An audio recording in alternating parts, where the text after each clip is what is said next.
അപ്പം ഞാൻ ഇന്ന് തയ്യാറാക്കുന്നത് കക്ക ഇറച്ചി തോരനാണ്. കയ്പുള്ള ഒരു സാധനമുണ്ട്, അത് നമ്മളത് നുള്ളിയെടുക്കണം. വെളുത്തുള്ളി ഇഞ്ചിയും കൂടെയാണ് ഇതൊന്ന് ചതച്ച് കുറച്ച് തേങ്ങ ഇട്ട് കൊടുക്കാം. ഇതിലേക്ക് 1/4 ടീസ്പൂൺ മഞ്ഞൾപ്പൊടി ഇട്ട് കൊടുക്കാം, 1/2 ടീസ്പൂൺ മല്ലിപ്പൊടി ഇട്ട് കൊടുക്കാം, 1/2 ടീസ്പൂൺ മുളക് പൊടി ഇട്ട് കൊടുക്കാം, 1/2 ടീസ്പൂൺ ഗരം മസാല ഇട്ട് കൊടുക്കാം, 1/4 ടീസ്പൂൺ കുരുമുളക് പൊടി ഇട്ട് കൊടുക്കാം. ചൂടായിട്ടുണ്ട്, അതിലേക്ക് വെളിച്ചെണ്ണ ഒഴിച്ച് കൊടുക്കാം. 1/4 ടീസ്പൂൺ കടുക് ഇട്ട് കൊടുക്കാം. അത് നന്നായി പൊട്ടിയിട്ടുണ്ട്, നമുക്ക് ഇതിലേക്ക് കാണാം. ഈ സവാളയാണ് ഞാൻ എടുത്തിട്ടുള്ളത്. ഈ ചതച്ച് വെച്ചിങ്ങനെ ഇഞ്ചി, വെളുത്തുള്ളി, തേങ്ങ, ബാക്കി മസാലകളെല്ലാം ചേർത്തിട്ടുണ്ട്. നമുക്കിത് ഇട്ട് കൊടുക്കാം.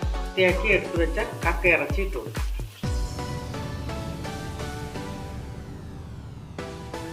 വെള്ളം കൂടെ ഇട്ട് കൊടുക്കും.